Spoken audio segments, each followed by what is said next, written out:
பொதுவாக மாசி மாத தேய்பிரையில் கிருஷ்ணபட்சத்தில் வரும் சதுர்த்தி திதியைத்தான் மகா சிவராத்திரி என்கிறோம். சிவபெருமான் பிரம்ம ரூபத்தில் இருந்து லிங்க வடிவத்திற்கு மாறி திருவண்ணாமலையில் அருளிய நாளை மகா சிவராத்திரி. சிவபுராணத்தின்படி சிவன் பார்வதி தேவியை திருமணம் செய்து கொண்ட நாளும் இதுவே. பார்வதி தேவி உலக உயிர்களுக்காக 4 கால பூஜை செய்து வழிபட்ட தினமும் இதுதான். இப்படி பல கதைகள் உள்ளன சிவராத்திரி தோன்றியதற்கு. அறிந்தோ அறியாமலோ கூட ஒருவன் சிவராத்திரி அன்று விழித்திருந்தால் புண்ணியம் கிடைக்குமாம். புலி, சிலந்தி, யானை, குரங்கு போன்றவை கூட சிவ பூஜையால் மோட்சம் அடைந்ததாக கூறப்படுகிறது. இத்தகைய மகிமை வாய்ந்த சிவராத்திரி அன்று நடந்த ஒரு உண்மை கதையை அறியலாம்.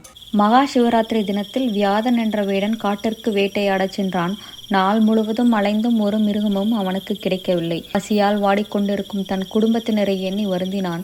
வேடன் வழியில் இருந்த நீர்நிலையில் நீர் அருந்தினான். அதாவது மிருகம் அந்த நீர்நிலைக்கு வரும், அதை கொன்று எடுத்துச் செல்லலாம் என்ற நம்பிக்கையுடன் சிறிது நீரை ஒரு பாத்திரத்தில் எடுத்துக்கொண்டு அருகில் இருந்த மரத்தில் ஏறி உட்கார்ந்து கொண்டான். அது வில்வ மரம் என்பதும் அதன் கீழ் ஒரு சிவலிங்கம் இருப்பதும் அவனுக்கு தெரியாது. வேடன் உறங்காமல் மிருகத்திற்காக காத்திருந்தான். அப்போது ஒரு பெண்மான் நீர்நிலைக்கு வந்தது. அது முதல் சாமம் முடிவடையும் நேரம். மானை கண்ட வேடன் அம்பை எடுத்து வில்லில் பூட்டினான். அவனது அசைவினால் ஒரு வில்வ இலையும் சிறிது தண்ணீரும் மரத்தின் கீழிருந்த சிவலிங்கத்தின் மீது விழுந்தன. வேடன் தன்னை குறிப்பார்த்ததை அறிந்த மான், வேடனே, என் இளம் குட்டிகள் என்னை எதிர்பார்த்து காத்திக் கொண்டிருக்கும், தயவு செய்து என்னை கொன்று விடாதே என்று கேட்கிறது. அதற்கு வேடனோ, மானே, என் குடும்பத்தினரின் பசியை போக்க வேண்டியது எனது கடமை. உன்னை கொல்வதை தவிர எனக்கு வேறு வழியில்லை என்கிறான்.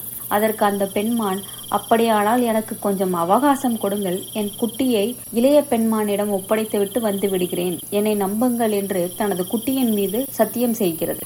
மானின் வேண்டுகோளுக்கு வேடன் இசைந்தான். மான் தன் இருப்பிடம் நோக்கி ஓடியது. அந்த மானை எதிர்பார்த்து தூங்காமல் காத்து கொண்டிருந்த போது மற்றொரு பெண்மான் தண்ணீர் பருக வந்தது. அது 2வது சாமம் முடிவடையும் நேரம். அதை கொல்ல அம்பை எடுத்த போது வில்வ இலையும் தண்ணீரும் லிங்கத்தின் மீது விழுந்தன. ஓசையை கேட்டு நிமிர்ந்து பார்த்த மான் வேடன் தன் மீது குறிவைப்பதை கண்டு, வேடனை, என்னை கொல்லாதீர்கள். என் மூத்தாளை தேடி இங்கு வந்தேன். அவள் குட்டிகள் என் பொறுப்பில் இருக்கின்றன. அவற்றை அவளிடம் ஒப்படைத்துவிட்டு வந்து விடுகிறேன். பிறகு நீங்கள் என்னை கொல்லலாம் என்றது. வேடனும் அதற்கு அனுமதி தந்தான். 3ஆம் சாமம் முடிவடையும் வேளையில் ஒரு ஆண்மான் நீர் பருக வந்தது. அதை கண்ட வேடன் வில்லை எடுத்த போது வில்வ இலையும் சிறிது நீரும் மரத்தின் கீழ் இருந்த சிவலிங்கத்தின் மீது விழுந்தன. வேடன் தன்னை கொல்ல போவதை அறிந்த ஆண்மான், ஐயா, என் 2 மனைவிகளையும் குட்டிகளையும் தகுந்தவரிடம் ஒப்படைத்து விட்டு வந்து விடுகிறேன். பிறகு என்னை கொல்லுங்கள் என்று கெஞ்சி கேட்டார். அதற்கு அனுமதி அளித்த வேடன் அந்த மான்கள் வைத்திருக்கும் பாசத்தை எண்ணி வியந்தபடி மான்களை எதிர்பார்த்து உறங்காமல் மரத்தில் அமர்ந்திருந்தான். காட்டில் தங்கள் இருப்பிடத்தில் 3 மான்களுமே விவாதித்தன. இறுதியில் மூவருமே வேடனிடம் செல்வதென்று தீர்மானித்தனர். பெற்றோர்கள் பலியாக செல்லும் போது தாங்களும் உயிர் வாழ விரும்பவில்லை என கூறி குட்டி மான்களும் அவற்றை பின்தொடர்ந்து வந்தன. 4வது சாமம் முடிவடையும் நேரம்